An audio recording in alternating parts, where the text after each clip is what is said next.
beda lagi apa ceritanya kan. Ya. Cuma ini yang kami pikir-pikir, bukan saya sendiri, termasuk umat-umat yang kan, sama tete-tete yang lain. Tete itu apa? Oh, bapak-bapak yang Bapak yang kakek. Ya.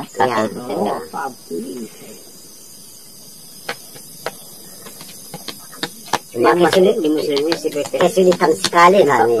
kesulitan sekali ya. Ya, kesulitan sekali kami. Bilang Sampai ini maaf kata saja ya, sampai menyesal betul kami. Menyesal betul kami. Kenapa nggak kembali? Susah. Tentu bukan tidak secara langsung. Oke. Mau kembali itu tidak semudah balikan tangan. Iya. Kita udah ngerasakan. Iya. Masuk Artinya gampang, kan keluar susah. kita juga, kami juga menjaga kan kebaikan. Nanti kan salah juga apa ucapan mereka. Iya. Dan jangan juga Memang hukum agama itu boleh kita katakan tidak ada. Nah, tapi bagaimana menjaga perasaan seseorang berupa ustaz atau apa-apa, dan termasuk baca gereja atau pendeta-pendeta, maka itu yang kami takutkan. Kenapa itu yang menakutkan? Yang harus abang pikirkan adalah keselamatan jiwa abang. Apa yang abang sampaikan ini, yang abang katakan, kalau kita kembali ke Alkitab, apa kata Alkitab? Apa kata Yesus?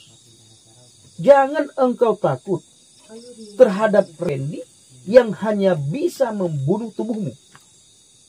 Tapi Randy tidak bisa membunuh jiwamu. Tapi takutlah kepada dia yang bukan hanya bisa membunuh tubuh dan tubuhmu, tetapi mampu membinasakan jiwamu. Kepada dia yang harus kita takuti. Nah, abang pikirkanlah baik-baik, ya. Pikirkan baik-baik. Pikirkan. Penyesalan selalu dia. Selalu. Kalau menyesal di dunia ini masih bisa kita perbaiki. Menyesal di sana nantinya. Mau perbaiki, seperti saya bilang tadi. Kalau saya kekurangan, saya bisa minta sama beliau. Keputusannya juga ada juga di Iya. saya. Iya, paham.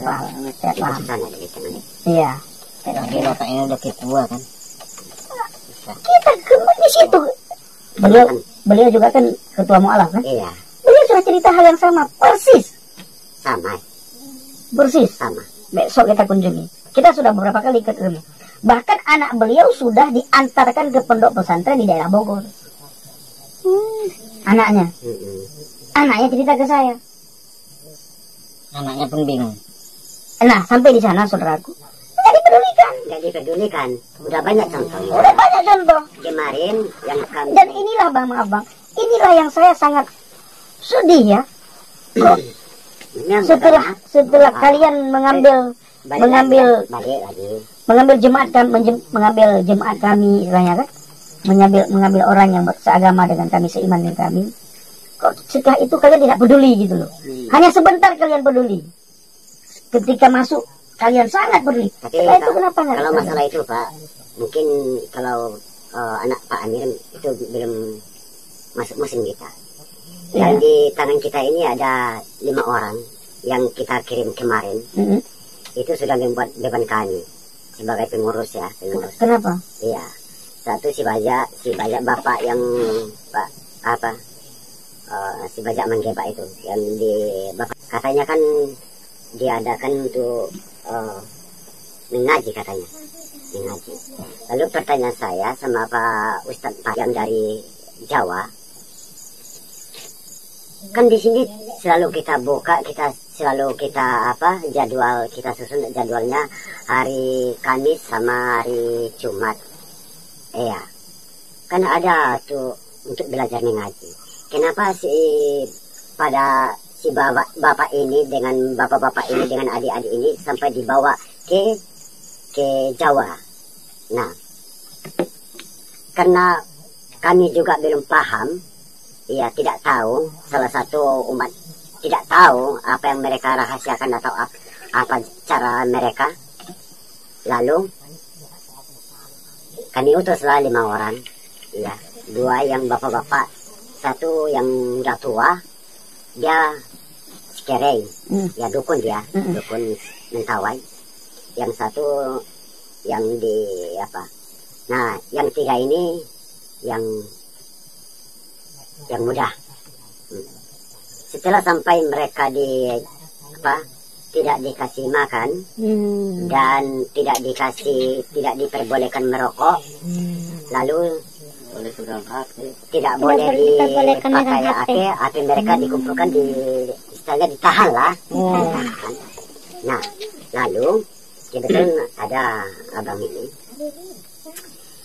pas jam 10 malam mereka telepon juga kita kan, tolong ya Pak Om. Shalom sahabat yang dikasihi Tuhan Yesus, puji Tuhan kita bertemu kembali dalam kasih-Nya. Ya, hari ini pagi ini saya dengan Effendi Usman dengan Bapak Ian ya, dan bersama rekan-rekan saudara-saudara seiman kita di desa ini lagi melihat-lihat nih tempat di mana kita akan melakukan pertemuan. Jadi kita selalu melakukan pertemuan itu sahabat ya di rumah-rumah.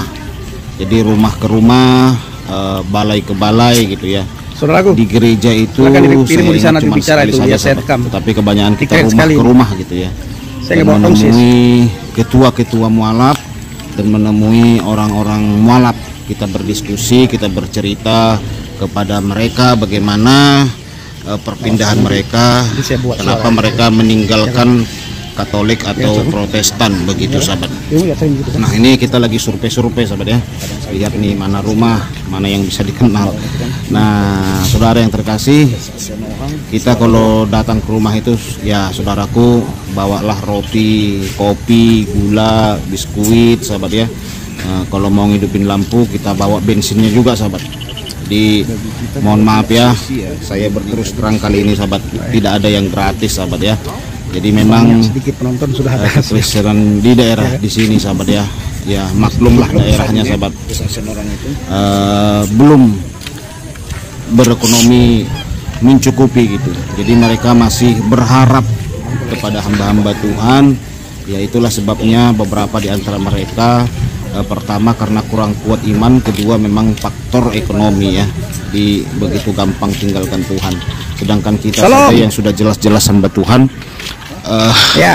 ya saudara, ya harus memberi ya. Kita pernah itu di suatu tempat bensin belum kita bawa, akhirnya gensetnya tidak dinyalakan sahabat. Lalu kita bertanya kenapa genset tidak dinyalakan, rupanya tidak ada uang beli bensin sahabat. Nah, inilah rumah yang kita lihat ya untuk pertemuan. Nah, itu saya bersama rekan-rekan. Ini yang videokan ini adalah Evangelis Effendi Usman. Dia lihat-lihat dan tempat yang akan kita lakukan pertemuan di sini balai ya. Jadi nanti kita kita temui juga dusun supaya mengarahkan warga-warga supaya kita bikin diskusi-diskusi gitu sahabat. Nah, diskusi Islamologi secara khususnya ya, dan pengenalan akan Kristus lebih dalam, karena memang banyak mereka itu tidak mengerti kekristenan. Sampai saya itu ada bertanya ke mereka ya, Kristen itu menurut Anda apa? Ya banyak di antara mereka nggak tahu arti Kristen sahabat. Bahkan mereka kaget Kristen itu artinya pengikut Kristus gitu ya. Bahkan ketika kita bertanya ke mereka, apakah saudara tidak menyesal ketika Tuhan Yesus datang kedua kali, saudara sudah tinggalkan dia, sudah murtad dari dia. Lalu mereka beberapa bertanya, loh kapan Yesus datang kedua kali Pak, di mana katanya. Jadi mereka tidak tahu bahwa Yesus itu akan datang kedua kalinya. Beberapa di antara mereka kaget sahabat bahwa Yesus datang dua kali, dan mereka bertanya di mana datangnya katanya gitu ya.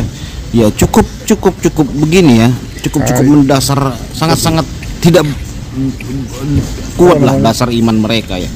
Nah itu saudara yang terkasih, di Kristen saja iman mereka tidak kuat, apalagi di Islam ya. Makanya ketika mereka dirayu-rayu ya mereka mau saja sahabat, apalagi iming-iming uang. Nah iman juga tidak kuat. Nah beberapa gereja juga saudaraku ya yang saya jalani memang banyak yang tidak kuat juga di sana sahabat gerejanya. Jadi memang gembala juga banyak di kota ya, lalu buka cabang di pedalaman-pedalaman begini, tetapi gembalanya tidak di tempat gitu. Ya gimana sahabat ya, persembahan juga kadang 1.000-2.000 begitu. Ya memang ya harus berharap sama Tuhan sepenuhnya, tapi ya kita lihatlah dulu video ini sahabat ya. Kita lihat dulu video diskusi kita. Tolong dikembalikan, tidak sanggup kan.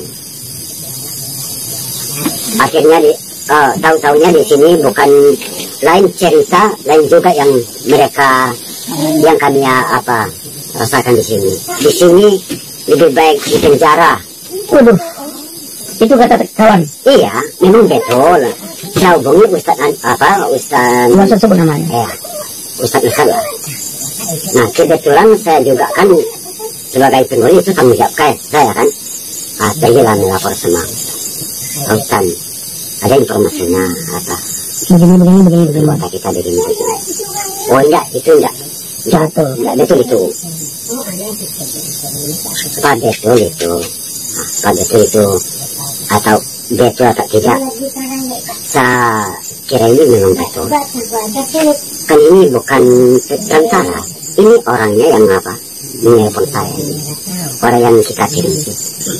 Nanti lah saya itu. Nah, udah itu ketiga kalinya menelpon lagi kan. Tolong Pak, kumpulkan uang di situ. Kumpulkan uang. Kami yang mengumpulkan uang di sini untuk menarik mereka kan, untuk Kembalikan mereka pulang. iya. Mana kita cari uang? Ini 2 kali penerbangan ini. Iya. Iya. Terus sekarang gimana? Mereka sudah balik 2, tinggal 3 orang lagi. Uangnya dari sini. Iya, dikirim. Dari sini kirim. Ya, sama orang tua mereka. Waduh.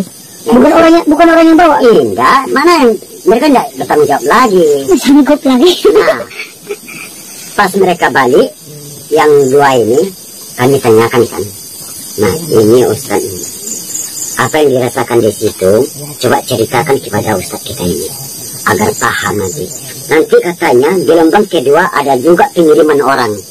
Siapa yang mau? Lebih baik saya kerja di lingkungan atau kerja di tanam mobil. Jadi daripada pergi untuk mengaji di situ. Katanya lebih enak di penjara kan? Iya, katanya lebih enak di penjara, dikasih makan, dikasih rokok, dikasih minum. Di situ enggak. Nah, informasinya kemarin yang tinggal di situ bulan 12 ini mereka kabur. Langsung kabur mereka. Pas ada satu anak di anak kalau sudah sampai ke Jakarta, itu sudah tahu dia. Jadi baru dia kerja cari untuk sudah dapat untuk uang sedikit untuk ongkos lah, baru mereka kabur. Maka saran saya kepada Pak Ustaz ini, tolong kembalikan mereka. Nah, tolong kembalikan mereka hari ini atau minggu depan. Kalau seandainya udah sampai mereka di sini, masjid ini kita tutup buat sementara. Maka umat 60 kakak di sini, maka kembali ke tempat semula. Nah, itulah memang tidak semudah itu. Iya. Iya. Memang ada sebelum Bapak sampaikan itu sudah ada perencanaan kami. Ya, perencanakan supaya inilah strategi kami. Makanya kan kita juga timur semalat. Makanya kami Siap. Oke Bang, pesan saya Bang, kita sesama saudara lah ya, baik-baik lah ya, jaga ya apa yang perlu abang jaga. Abang sudah tahu lah pastinya semuanya, jangan sampai terjadi apa-apa. Itu yang kami jaga. Abang jaga baik-baik ya, jaga. Memang susah kalau keluar lagi. Kalau keluar susah, Masuk gampang, keluar susah. Betul. Makanya jangan coba-coba. Harus pergumulan. Jangan coba-coba. Nah, makanya kalau disuruh cari orang untuk masuk, kalau abang merasa keberatan atau misalnya begini ya, masa nggak enak bla bla bla, pura-pura aja cari. Nah, tapi pikirkan dosa nggak pura-pura. Hati nurani abang lah. Lebih baik tolak. Kalau memang bertolak belakang dengan hati nurani, tolak. Bilang kamu cari sendiri. Bukan 1-2 abang kita jumpai. Banyak korban mualaf yang kita temui. Banyak banget. Bukan 1-2. Saya banyak sekali ketemu orang begitu. Saya sampai selalu bilang ya. Ngeri. Awalnya aja yang indah. Saya bilang, saya selalu bilang, hati-hati. Awalnya oke. Itulah yang didudukan kepada kami. Kami murtad dikasih ini dikasih itu. Oh menderita, murtad itu menderita Pak. Yang kembali kemarin itu kan sudah pernah saya temui dia. Tidak datang lagi yakin. Maka Pak Ustadz dia suruh saya tolong temui si bapak itu. Kenapa dia tidak sering ke masjid lagi? Pas saya tanyakan, saya temui saja. Sudah kembali ya? Ya kan sudah kembali baru bukan 1 minggu kembalinya. Kebetulan pas sampai di sini di kampung sakit dia kan, ya sakit. Namanya saja kan sudah orang tua orang kaya lah, ya. Katakan sama Pak Ustadz, hapuskan aja data saya di situ. Katanya. Tapi ini tidak saya sampaikan kepada Pak Ustadz langsung, karena secara untuk berlahan-lahan lah, ya. Kalau secara untuk langsung saya sampaikan itu terkejut, ya, terkejut. Ya. Jadi itulah secara pelan-pelan, ya. Maka kami tunggu dulu, kan masih ada 3 orang yang bisa di situ. Iya, balik dulu. Itu saya juga yang mengadakan untuk kumpul di masjid. Nah, sekarang terus terang kalau sudah balik mereka, nah ceritakanlah terus terang kepada kita semua. Ya, ini saya kumpulkan umat ini 60 kakak ini. 60 kakak. Banyak juga ya? Iya, banyak di umat yang